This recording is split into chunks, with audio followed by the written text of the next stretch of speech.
Today's movie is a special request from Patreon supporter David Brown, who asked me to review The Omega Man. Oh hey, a movie people might have actually heard of, or at least seen referenced in other things, which is better than a lot of movies I do on this show.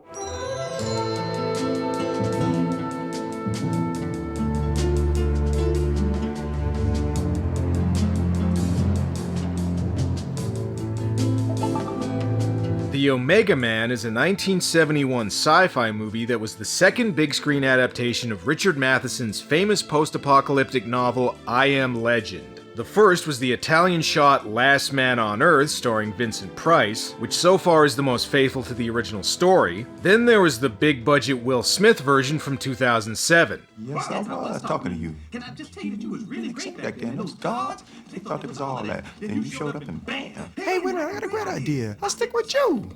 Yeah. But despite being sandwiched in between, The Omega Man is arguably the most famous and beloved adaptation, even if it's the one that deviates from the book the most. It was directed by Boris Sagal, who mainly had a background in television, and he's also the father of Katie Sagal, so maybe this movie will be about the last man on Earth trying to survive while also avoiding having sex with his wife. You know, for a post-apocalyptic movie, the opening is pretty mellow. It's just Charlton Heston driving around listening to music.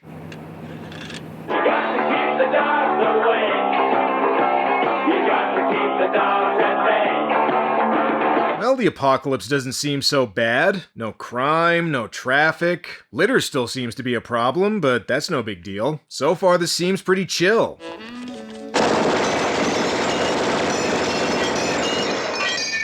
Okay, good to know Charlton Heston still has his NRA membership after the apocalypse. Thank you. That was the easiest joke I wrote for this video. And even though I said there's no traffic on these streets, Chuck still somehow gets into an accident. Hey, watch where you're going, you dead asshole! The way Chuck's dressed, I can't tell if he's about to go on safari or direct a porn. Preferably not one involving animals. I gotta admit, these early scenes of Charlton Heston wandering through an abandoned Los Angeles are pretty moody and effective, although in high-def versions of the movie, you can see a few cars going by in the background. Speaking of which, time for Chuck to get some new wheels.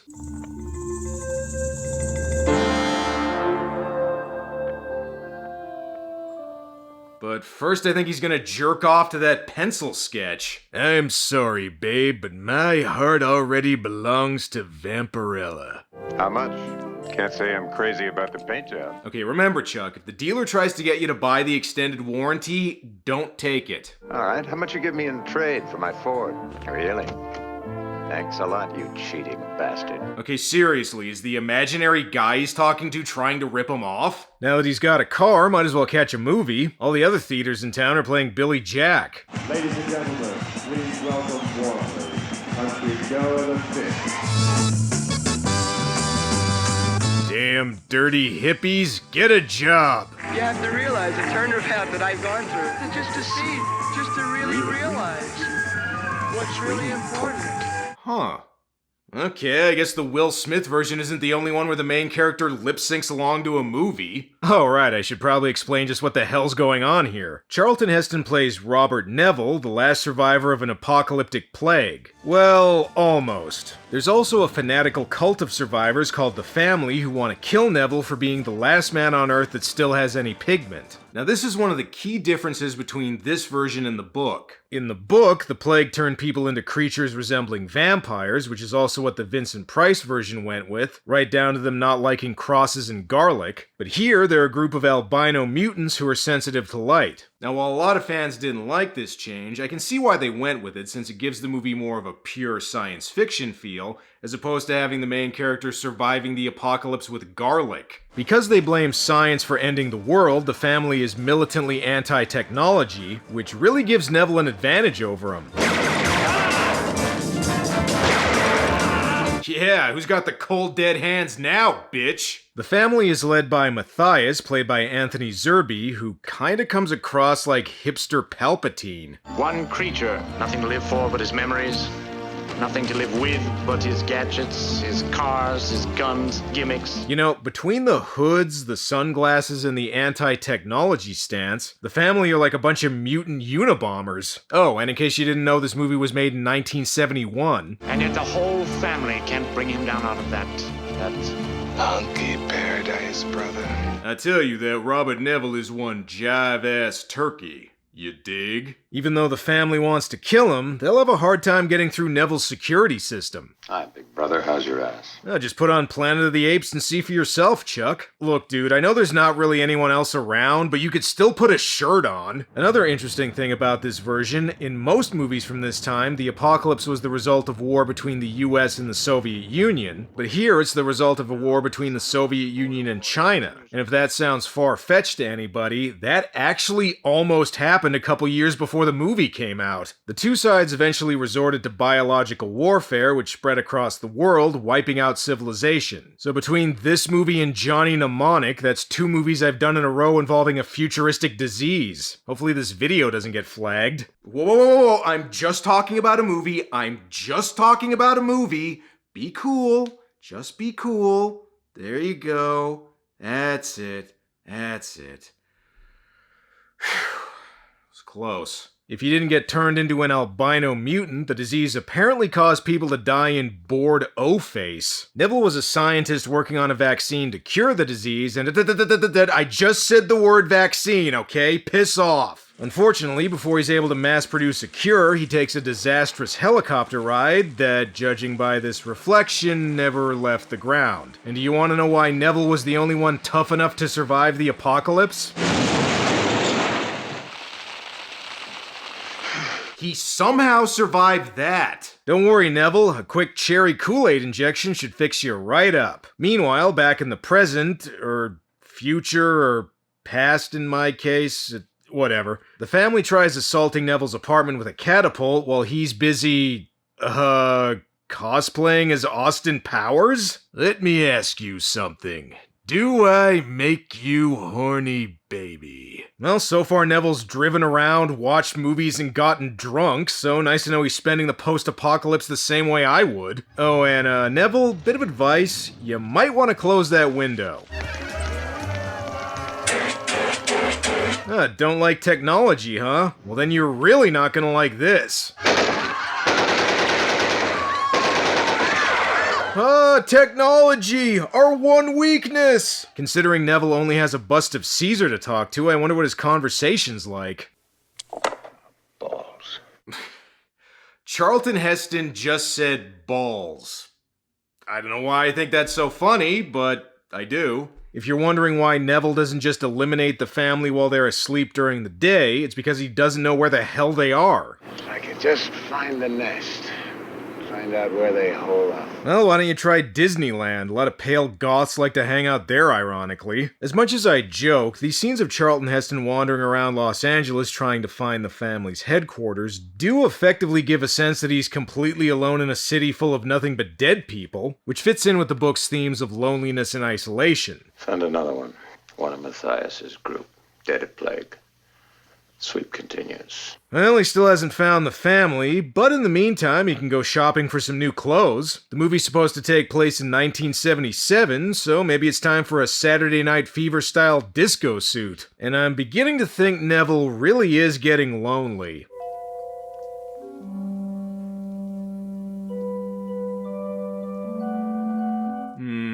He's gonna try and fuck that mannequin, isn't he? Before he's able to do that, though, he's interrupted by somebody. Oh my god. The disease has even made mannequins come to life. Hey! Come back! Come back! I want to talk to you! You know, dude, she might be more willing to talk to you if you weren't chasing after her shirtless carrying a gun. Well, great job, Neville. You somehow managed to lose the girl and your shirt again. This is how it starts. A trip to the Laughing Academy? Hey, come on, Chuck. We already know you got your PhD at the Laughing Academy.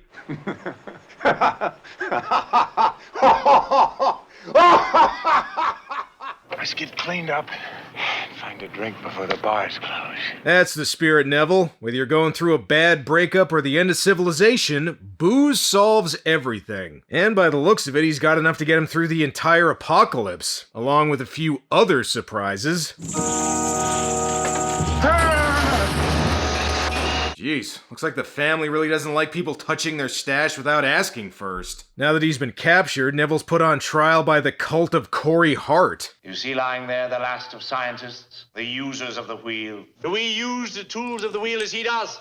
Oh, really? Because that catapult thing he used earlier had wheels on it. Sure seems like he used the wheel. Not only are the family evil albino mutants, but they're also a bunch of dirty hypocrites. You are discarded. You are the refuse of the past. You're full of crap. Okay, not as good as take your stinking paws off me, you damn dirty ape, but I guess it'll do. Your little jokes are meaningless. I don't know, I managed to get a pretty decent following with him. I mean, I'm no Mr. Beast, but who is, right? You've been trying to kill me for 2 years. Last night you killed how many? 3 of us? You're the angel of death, Doctor.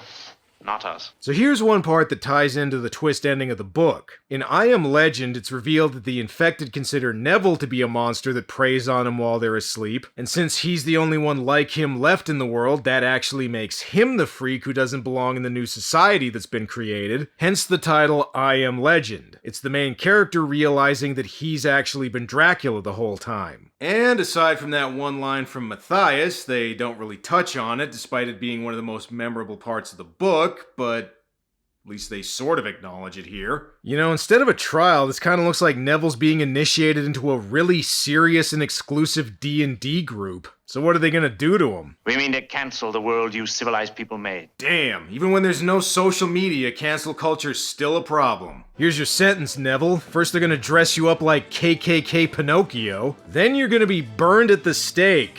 Or wheel. Whatever, close enough. Luckily for Neville, looks like the Dodgers have a game that night. Oh, my mistake. He's actually being saved by, the hippie version of Finletter from Attack of the Killer Tomatoes? And TNT Jackson's there too, so I guess he's just being rescued by the 70s. Get up against the wall, you mother. Don't turn, just stand. When I want you to turn, I'll turn you. On or off, up or around, I'll turn you. Now cool it. Yeah, okay, I get it. This movie was made in the early 70s. My name's Robert. Your name's Mud. That's for Solar Crisis, you piece of shit. Well, now that I've given you a severe head injury, how about you drive us on out of here? And if you just have to play James Bond, I'll bust your ass. Nah, don't worry. Charlton Heston's never gonna play James Bond. Although, he probably could have been a pretty good Bond villain. And listen, movie, having a guy drive a motorcycle through a stadium full of torch-wielding mutant cultists is pretty cool, but there is nothing that'll ever top that one scene from Demons. Also, if Chuck's supposed to be the one driving, then just who the hell is this guy? Well, it's the 70s, so might as well act like Evel Knievel. Man, if the family didn't have that stupid anti-technology rule, they could probably go after him right now. Do we use the tools of the wheel as he does? Well, you should probably at least consider it. Anyway, the girl's name is Lisa, who leads Neville to a group of survivors hiding in the Hollywood Hills, most of whom are children. Oh my god. It's people. It's people. Oh, and the guy who hates wearing shirts almost as much as Neville is named Dutch. I was a med school senior when they scratched the world. As a matter of fact, I was going to apply to BioWar Labs for my postdoc, but the next turn never came. Yeah, everybody knows you were a roadie for Deep Purple before the apocalypse, Dutch. And if you were wondering if this part was going to offer some commentary on the youth counterculture of the time... I mean, some of the younger people have a kind of, resistance. I don't know, we just, pulled out. Your generation doesn't understand, man. Like, they're too hung up on old ways of being infected with bioweapons. Contemporize, man! Make no mistake, though, even though they're not like the family, they're still infected. And some of them, like Lisa's brother Richie, are starting to turn. How about Richie? Well, he's past the thriller stage, but if we hurry, we might be able to stop him from going full dangerous. Because he's immune, Neville thinks he can make a serum from his own blood that'll cure the disease. Couldn't you reconstitute the vaccine? Dude, shut up! Stop saying the V word, you're gonna get me in trouble! Besides, that won't work. Neville even tried body slamming one of the family into an entire table full of drugs and it had no effect. He damn near killed me. And then he died very badly himself. Mainly because I killed him. If Neville wants to create a serum, he's gonna need to do a lot of sciencey stuff involving beakers and test tubes and whatever. But first, Neville's gotta introduce himself to all the other survivors. Are you God? No, he's Moses, you dumb shit. Neville might want to hurry up with that serum. Richie seems to be getting worse. He's starting to think arcade fire and ugly sweater parties are cool. In the meantime, though, maybe Neville and Lisa can spend some quality time together. Neville even made sure to stock up on J and B. Your move. I just made my move. Hey, I think Neville might be starting to fall for the first woman he's seen in 2 years. Damn, should've used that "do I make you horny" line here. Oh well, I guess dressing like thrift store Hugh Hefner will do the trick. What you thinking? I'm thinking my name is Chuck, and I'm here to... well, you can probably guess the rest. Family.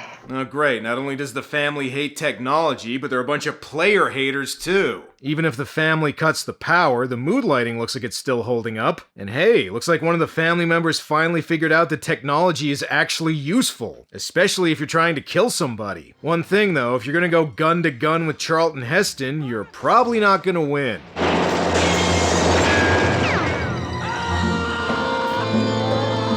Looks like somebody brought a pistol to an NRA president fight. Alright, last NRA joke, I promise. And you know what they say, chicks dig a guy with a big gun. You know, it's been a long, long time. I'm not sure I remember how this goes. Easy, Chuck, just pound it for about 2 minutes, then go get some orange juice and watch TV. Even though this movie's rated PG, it's a 70s PG, which means we get some tasteful PG nudity. Which I still have to censor for YouTube, because I guess PG's a little too spicy if I want this video monetized. Okay, better get to work on that serum, and if it doesn't work, you can always get shit-faced on the rubbing alcohol. I'll draw blood as often as I can. We'll just have to keep pumping it into him. When that's done, baby, we will pull out. I thought you already did that, Chuck. We'll take what we need and head for the mountains. Oh, sorry, my mistake. Good news, the serum works and Richie starts getting better. However, they still haven't found a cure for Chuck's allergy to shirts. This calls for a celebration. I think I'll go pick up some stuff for the trip. Why don't you skip it? Oh, honey, the most dangerous thing I ever ran into in one of those stores was you. Okay, so she's definitely dead. Well, while Lisa's out shopping, she can pick up some grapes that are still good after 2 years somehow. Even if they have a cure for the disease, they still need to worry about the family. We just knew where they're at. The old cornfield, and that's where they hold up. You're kidding me. And here I thought they were in an influencer house this whole time. Also, you were at their headquarters earlier in the movie, Neville. They didn't even blindfold you or anything. Did you forget to look at what street you were on or something? You know what, mister? You're hostile. You just don't belong. Okay, there's another allusion to one of the main themes of the book. Don't expect much more than that, though. After they make more serum, the plan is for the survivors to leave LA and head for a remote location where the family can't find them. I wonder if Chuck will bring this outfit with him. Before they can leave the city, though, Richie decides to go to the family's headquarters and see Matthias for some reason. Great, instead of becoming a mutant, the cure just turned him into a Kenny. And this plan goes about as well as you'd expect.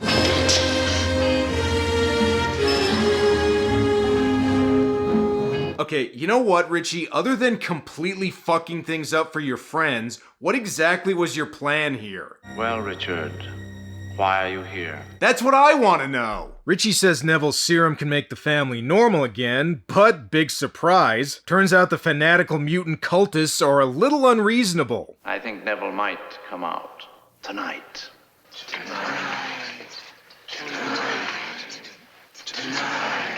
Okay, fellas, I know you're evil, but for the love of God, do not break into song. Later that night, Neville goes looking for Richie, and in case anyone hasn't liked my Charlton Heston impression so far... Oh my God. See? He does say that. Oh great, Richie got cured of the disease only to die from being a fucking idiot. You know, Neville, now that you know where the family lives, maybe you should just kill him once and for all. For even more bad news, during her shopping spree, Lisa went from Pam Grier straight to Phil Spector. What's weird about this is that as soon as Lisa turns, she also instantly becomes one of Matthias's followers. And if you don't believe me...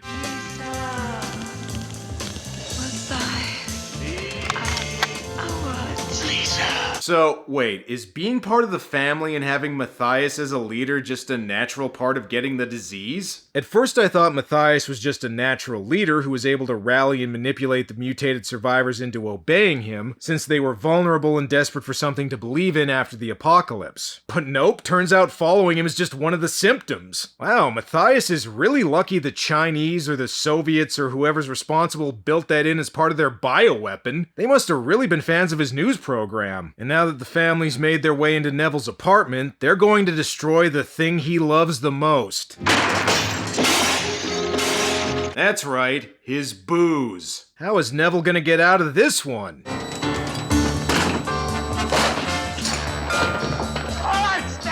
Okay, never mind, that was easy. I guess the lack of vitamin D made him really slow and weak. Neville grabs the serum and tries to take Lisa with him. She's been black, she can go back. Unfortunately, Matthias's pull is stronger than he thought, because again, that just seems to be a symptom of turning. And if you think Neville's gonna live, Charlton Heston's sci-fi movies weren't exactly known for their happy endings. I don't know, Neville somehow survived that helicopter crash earlier. He might be okay here. Unfortunately, Neville only lives long enough to provide the movie with some Jesus symbolism. However, before he dies, he manages to give the survivors his serum, thus offering a glimmer of hope for the future. Which is still a lot less pessimistic than the ending of the book, where Neville kills himself because he realizes he has no place in the new world that's been created. But considering none of the adaptations have done that, my guess is movie studios probably thought that was a little too depressing. In the book, I Am Legend was also the last line of the story, so should this version end with Charlton Heston saying, I am Omega? Oh wait, never mind. That's a way worse adaptation of the book. Although it has cult status now, the Omega Man initially got a more mixed reception, with fans of the book not liking all the changes to the story. Richard Matheson was also quoted as saying the film was so different from his novel it didn't even bother him, which I guess you could take as kind of an endorsement. In the years since, though, it's managed to carve out a small place in pop culture, being referenced in things like The Simpsons and Strange Brew, and Tim Burton even named it as one of his favorite movies of all time. So is this the best adaptation of I Am Legend? Well, that kind of depends on what you're looking for. The early scenes of Charlton Heston wandering the city alone and trying to defend himself from the family are actually pretty atmospheric, but once he meets the other survivors, it gets rid of a lot of the tension that's been built up. Like I said, director Boris Sagal mainly worked in television, so the movie does have a bit of a TV movie vibe to it, just with more violence and nudity. This was back when PG was too hot for television. Also, while the book has some pretty timeless themes of loneliness and isolation, this movie is very much a product of the early 70s. I get that they were trying to be hip and tie into things happening in the culture at the time, but this just dates the movie very badly. The interracial romance between Charlton Heston and Rosalind Cash was pretty ballsy for the time, though, I'll give it that. Charlton Heston does the square-jawed hero thing he does so well, and Anthony Zerbe is an effective villain, so it does have some good things going for it, and I can see why it's gotten a following over the years. But to me, there still hasn't been a truly definitive adaptation of the book. Well, I made it to the end of the movie. Hopefully all that plague talk doesn't cause YouTube to slap this video with a warning. Although, let's be honest, if they did, that would be kind of funny. Well, that's all for...